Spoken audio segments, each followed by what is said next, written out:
Port Berger aty avaratry ny Madagasikara no misy ny vokatra aty lojy, katsaka, ampemba, voanjo. Ny toerana aty dia tsy dia mafana loatra, tsy dia mangatsiaka loatra. Mbola malalaka ny tany azo volena, azo anaovana fiompiana sy fambolena tsara mihitsy. Izaho no Eliance. Piompiko soa ny tena asako, ary ny badinasako piompako amam-borona. Faravavy aminay mpiray tampo aho. Efa ela ny ray aman-dreniko no niompiko soa. Nanomboka tany amin'ny taona 2000, mbola kely tamin'izany. Fiompiana tsy nanaraka teknika no natao tamin'izany. Hany ka tsy dia navanona firy. Aiza ve ka kisoa avy miteraka omena manga azy, mahafaty kisoa zany. Taty aoriana dia tapa-kevitra ny hampianatra eny amin'ny collège agricole ireo ray aman-dreniko satria nahatsiaro fa naty antoka.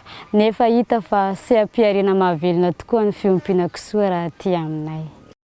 Navita fiofanana 3 taona tao amin'ny collège agricole Befandrianavaratra. Nisafidy nitetika asa fanatavezana kisoa metisy. Jeune relais district Port Berger, mpikambana ao amin'ny FFTSS Fifata 5 taona. Maro tokoa ny fahalalana azoko tamin'izany. Mahay mikajy ny sakafo omena kisoa maraina sy hariva ary ny fandaniana amin'ny kisoa vola miditra sy mivoaka. Ny anarako ny fanamboarana provandy. Hita aty avokoa ny akora ilaina amin'izany toy ny lojy izay mampatavy be ny kisoa, ny katsaka. Tsy mbola nisy teo amin'ny kisoako ny voany aretina PP sy ny tariny satria izaho manao vaksiny raha teo.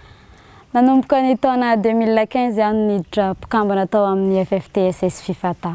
Nanomboka teo dia nafahana ny fampizara tolo-drara toy ny fanaovam-baksiny, ny vitamine ary nafahana nanome torohevitra ny fomba fanamboarana trano kisoa manara-penitra. Izaho no filohan'ny komity mpanara-maso ao amin'ny FFTSS Fifata. Isaky ny efa-bolana no mamarotra kisoa. 5 ka hatreo amin'ny 12 ny isany amidy. Midina ny vidiny rehefa amin'ny andro lavanandro. Miakatra kosa izy rehefa amin'ny andro fety. Mamarotra kisoa amin'ny lanjavelona ny fanaoko hatramin'izay. Ka ny mpividy no manatona ny toerana misy ahy. Manomboka eo amin'ny 300 000 ariary ka hatreo amin'ny 600 000 ariary ny vidiny iray. Nanomboka ny taona 2014 aho no lasa mpamatsy zana-kisoa.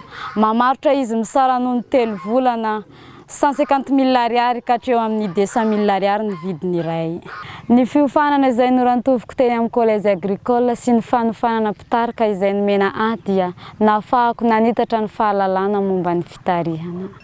Matoky aho fa raha maro ny mpiompy hanaraka fiofanana sy fampizara ka hampiatra ny fahalalana azony ao anaty fikambanana dia hivoatra sy handroso ity faritra misy anay ity.